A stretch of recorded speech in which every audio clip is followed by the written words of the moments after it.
नमस्कार, स्वागत है आपका बिहार समाचार में। तो आज का ये वीडियो बिहार वालों के लिए कुछ खास होने वाला है। आज किसानों के लिए, आज बिहार के किसानों के लिए खुशखबरी है। और उसके साथ ही बिहार में कोरोना ने आज फिर से नया रिकॉर्ड बना दिया। तो चाहे कोरोना अपडेट हो, मौसम समाचार, बाढ़ की खबरें, बारिश का अलर्ट या फिर बिहार सरकार की बड़ी घोषणाएं, कुल मिलाकर कहिए कि बिहार की अब तक की वे सारी बड़ी खबरें जो आपके लिए जानना बेहद ही जरूरी है, आज आपको इस वीडियो में देखने को मिलेगी। तो आगे बढ़ने से पहले आपसे अनुरोध है, कृपया वीडियो को एक लाइक अवश्य कर दीजिएगा। आपका लाइक करना ही हमारी मेहनत का फल होता है। आपका एक लाइक हमारे लिए बहुत ही जरूरी होता है। तो सबसे पहले सुर्खियों की बात कर लेते हैं। तो पिछले 24 घंटे का रिकॉर्ड 75,628 सैंपल की जांच हुई और अब तक का यह सबसे बड़ा रिकॉर्ड। और वहीं 3,934 नए मरीज सामने आ गए, 2,642 लोग स्वस्थ हो गए। तो बिहार में कोरोना के मामले लगातार बढ़ते ही जा रहे हैं और 10 लाख से ज्यादा सैंपल की अभी तक हो गई है जांच। तो वहीं ठीक होने वाले का आंकड़ा 50,000 के पार चला गया और टोटल मरीजों का आंकड़ा 80,000 के करीब। तो उत्तर बिहार के 18 जिलों के लिए फिर से अलर्ट जारी कर दिया गया और 2 दिनों तक तेज आंधी के साथ भारी बारिश की संभावना। तो किसानों के लिए बड़ी खुशखबरी, अब 1% ब्याज दर पर मिलेगा लोन। तो देखिए, किसी आधारभूत संरचना फंड में बिहार के लिए 3,980 करोड़ रुपए और किसानों की आय अब बढ़ेगी और ग्रामीण अर्थव्यवस्था के लिए संजीवनी साबित होगी ये योजना। सुशील कुमार मोदी जी का बड़ा ऐलान। तो विधानसभा पटना क्लब छोर पर दौड़ने लगी गाड़ियां और 106 करोड़ की लागत से बने पुल का नीतीश सरकार ने किया उद्घाटन। तो सावधान, अज्ञात स्रोत से भेजे जा रहे हैं फसलों के खतरनाक बीज के पैकेट और केंद्र सरकार ने जारी की है चेतावनी। और ये बीज इतना खतरनाक है, पूरे राज्य की फसल व्यवस्था को नष्ट कर सकती है। तो बिहार में कोरोना जांच बढ़ी तो संक्रमण दर तो कम होने लगी, लेकिन मौत की संख्या बढ़ रही है। तो बिहार में बाढ़ से बर्बादी और बागमती में फिर से उफान। दरभंगा शहर में घुस गया है बाढ़ का पानी। मुजफ्फरपुर में बूढ़ी गंडक लाल निशाने से ऊपर। तो प्रधानमंत्री आत्मनिर्भर प्रतियोगिता में बेगूसराय के अनुराग को पहला स्थान और आईटी इंजीनियर ने बनाया है कैप्शन प्लस ऐप। तो बिहार के हर जिले में ऑक्सीजन सिलेंडर बैंक की होगी स्थापना। बिहार के डीजीपी बोले, मुझे जितनी भी गाली दो लेकिन सुशांत को न्याय चाहिए। तो बिहार में कोरोना वायरस के मामले लगातार बढ़ते ही जा रहे हैं और बिहार में पिछले दिन 3,936 नए मामले सामने आ गए और 2,642 मरीज स्वस्थ हुए हैं। मतलब जितने स्वस्थ नहीं हो रहे हैं उससे ज्यादा अभी भी मामले सामने आ रहे हैं और 11 लोगों की मौत भी हो गई।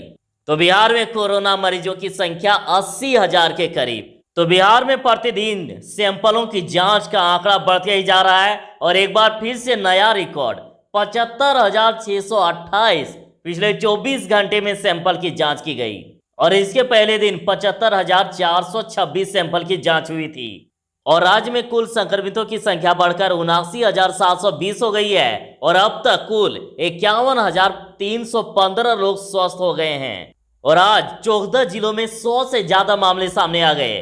तो देखिए, पटना में सबसे ज्यादा 786 मामले सामने आए, बेगूसराय में 244, भोजपुर में 109, पूर्वी चंपारण में 162, गोपालगंज में 115, कटिहार में 177, मुजफ्फरपुर में 128, नालंदा में 103, रोहतास में 131, सहरसा में 108, समस्तीपुर में 146, सारण में 160, वैशाली में 132, पश्चिमी चंपारण में 108, अररिया में 94, अरवल में 27, बांका में 41, भागलपुर में 97, बक्सर में 65, दरभंगा में 59, गया में 83, जमुई में 55, जहानाबाद में 32, कैमूर में 45, खगड़िया में 25, किशनगंज में 49, लखीसराय में 52, मधेपुरा में 48, मधुबनी में 89, मुंगेर में 93, नवादा में 18, पूर्णिया में 76, शेखपुरा में 70, शिवहर में 21, सीतामढ़ी में 36, सिवान में 51 और सुपौल में 47 नए संक्रमित मरीज मिले हैं। तो बिहार में अब तक 10 लाख से अधिक सैंपल की जांच हो चुकी है और राज्य का रिकवरी रेट 64.37 है। 429 लोगों ने कोरोना में दम तोड़ दिया है, 429 लोगों की मौत हो गई है। तो कृषि आधारभूत संरचना फंड यानी किसानों के लिए इससे बड़ी खबर क्या होगी। देखिए, बिहार के लिए 3,980 करोड़ और किसानों की आय बढ़ेगी और ग्रामीण अर्थव्यवस्था के लिए संजीवनी साबित होगी ये योजना। सुशील कुमार मोदी जी ने बड़ा ऐलान कर दिया है। उन्होंने कहा कि कृषि आधारभूत संरचना फंड में बिहार के लिए 3,980 करोड़ रुपए होंगे। उन्होंने बताया है कि प्रधानमंत्री नरेंद्र मोदी ने अन्नदाता किसान का सम्मान बढ़ाने और उसकी आमदनी दुगुनी करने वाले कार्यक्रमों की सुनहरी श्रृंखला में 1,00,000 करोड़ रुपए की राशि वाला कृषि आधारभूत संरचना फंड भी जोड़ दिया है। और मोदी जी ने कहा कि केंद्र सरकार के कृषि आधारभूत संरचना फंड से प्राथमिक कृषि सहकारी समितियों को केवल 1% ब्याज दर पर अब कर्ज मिल सकेगा और 7 साल तक के कर्ज पर 3% अनुदान भी मिलेगा और 2 करोड़ ऋण के लिए गारंटी सरकार लेगी। गारंटी की भी अब कोई चिंता नहीं।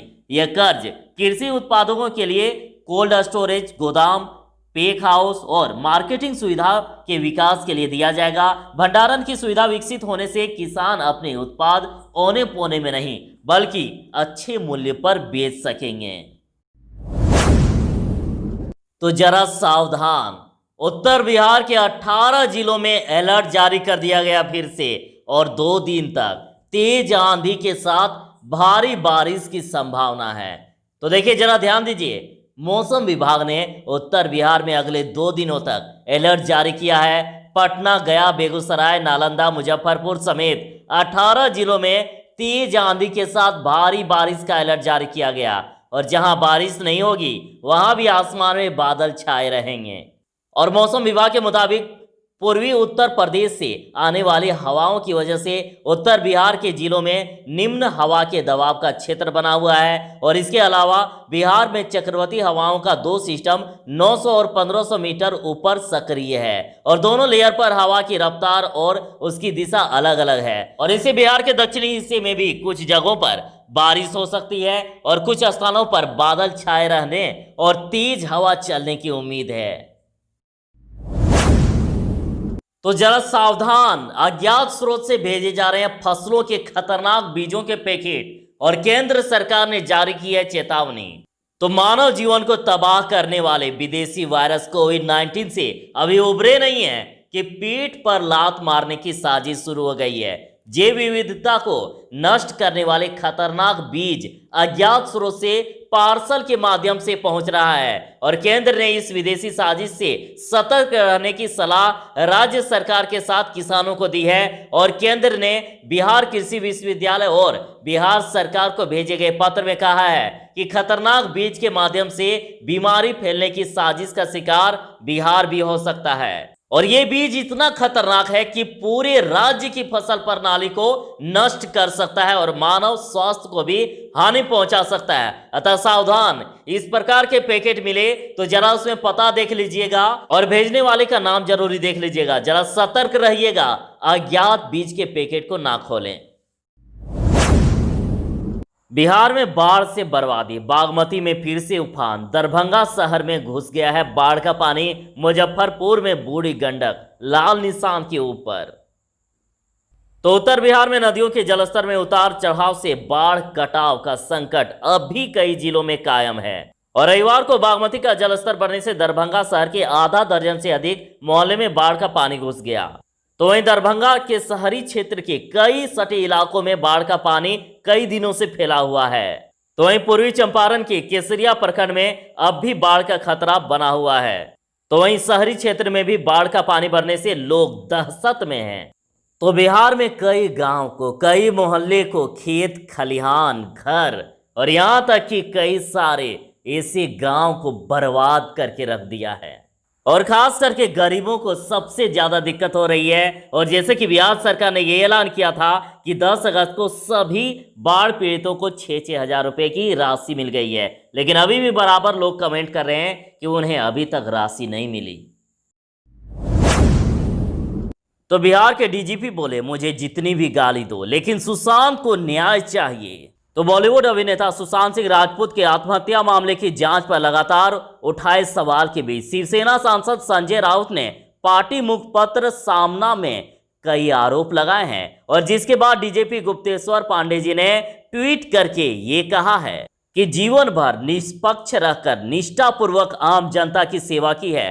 मुझे इस पर तथ्यहीन अनर्गल आरोप लगाए जा रहे हैं जिसका जवाब देना उचित नहीं और हिफाजत हर किसी की मालिक बहुत खूबी से करता है। हवा भी चलती है, दिया भी जलता रहता है। मुझे जितनी भी गाली दो, लेकिन सुशांत को न्याय चाहिए।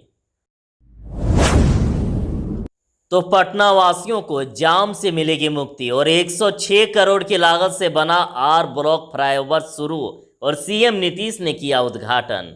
और विधानसभा पटना क्लब छोर पर दौड़ने लगी गाड़ियां।